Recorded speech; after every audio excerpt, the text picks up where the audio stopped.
So let's talk about one of the rules. Never think small. You seem like the walking archetype of not thinking small. You've lived multiple lifetimes compared to most people. How would you suggest people think of never think small, or what stories come to mind that from your life exemplify that? Well, just the very beginning. I mean, for me to go and say, I want to compete in the junior Mr. Europe competition rather than just in the Mr. Austria competition, I trained just as hard as everyone else in the gym. Their goal was just smaller. They said, I want to be Mr. Austria.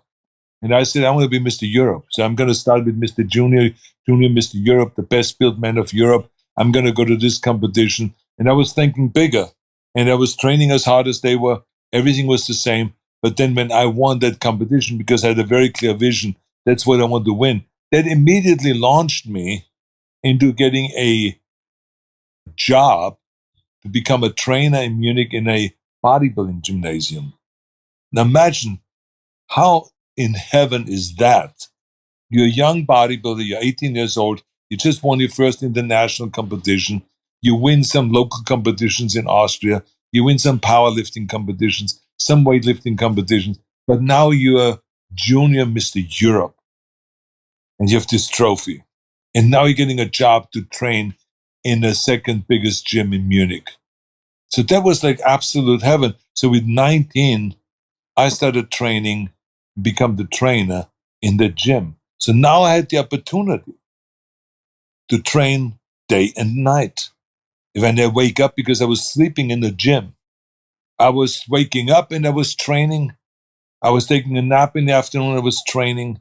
I was going to sleep before going to sleep at night after dinner. I was training. I was training day and night. So this is a dream. But it was all because I thought big. They were still stuck working for some bathhouse in Austria or for the government or being a trash collector or being a teacher or something like that. They were still stuck in the same job. I was already moving on to Munich and I was already a trainer in a bodybuilding gymnasium, making this the launch pad to America, which was my ultimate dream. Mm. So this is what I'm saying. So it didn't take more work to think big. It's just thinking big. Just thinking big makes you bigger. And what my point is it takes just as much effort. So and I learned again from bodybuilding. From that kind of thing, I learned that don't hold back. So when I went within the age of 19, I was the youngest Mr. Universe competitor. I competed in the Mr. Universe contest and I placed second. I placed runner-up. So that a year later, I went back with the age of 20 and won Mr. Universe, the youngest Mr. Universe ever. But this is all because I was thinking big. I was not saying, oh, maybe in a few years from now I go there, or I shouldn't go there right now, or something, or it's too early, or this. And then it's just start thinking right away, I'm going to go for the second Mr. Universe next year. I'm going to go to America. I'm going to go and make Joe Weider aware of me and, make sure that I win another competition and all this. So I was driven bigger and bigger and bigger. And even when I got into acting, I didn't look at it as kind of like I'm going to get some character roles. I wasn't interested in character roles. I wanted to be another Steve Reeves or Reg Park. They were the stars of the Hercules movies. Clint Eastwood was the star. We always Clint Eastwood, in a fistful of dollars. Clint Eastwood in a few dollars more. Clint Eastwood in this movie. Whatever it was like, that's what I wanted. Charles Bronson, I want to be like Charles Bronson. I want to be like Warren Beatty. I want to be like those guys. They were the top stars. And that's what I saw myself. And they said, well, this ladder is very hard to climb up. I said, well, then I built my own ladder. I built my own ladder, and then I know exactly how to get up there. And that's exactly what I did. I created my own way of getting up there. I took 5 hours that I learned in bodybuilding. I took 5 hours every day of working my ass off to train and to train and to train and to pose and to pose and to do all the stuff that I needed to do. I said, I'm going to do the same 5 hours, but I'm going to go and learn English. I'm going to learn acting, speech lessons, voice lessons, accent remove lessons. Well, I should get my money back for those.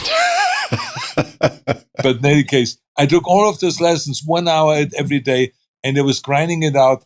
And then I remember eventually it happened. Mm-hmm. People started hiring me. And the great thing was that I felt that I should not be financially vulnerable. So I first got into real estate and I worked my ass off in real estate. My first million I actually made in real estate before I really got into acting. And that helped me because now when they came to me with stupid parts and says, "Do you want to play a bouncer?" I said, "Fuck no. Why would I play a bouncer?" They said, "Well, what about a Nazi officer? You have the German accent." I said, "No, I don't want to be a Nazi officer." Hmm. I said, "I want to be a star.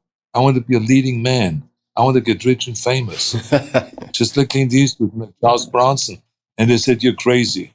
It would never happen." Well, I applied the other rule, which is don't listen to the naysayers. So I worked my ass off. I did exactly what I did in the bodybuilding. I did in the movies. Eventually it happened. I started doing the Jane Mansfield story. I started doing with Kirk Douglas. We did Anne Margaret, the villain. I was doing Streets of San Francisco. I was doing Stay Hungry and Pumping Iron, all in the 70s. And even with Lucille Ball, doing Happy Anniversary and Goodbye. So I did all of those kind of things. And then that led to the big role.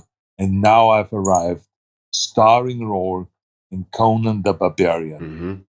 You know, when John Milius saw me, he says, if we wouldn't have Schwarzenegger, we would have had to build one.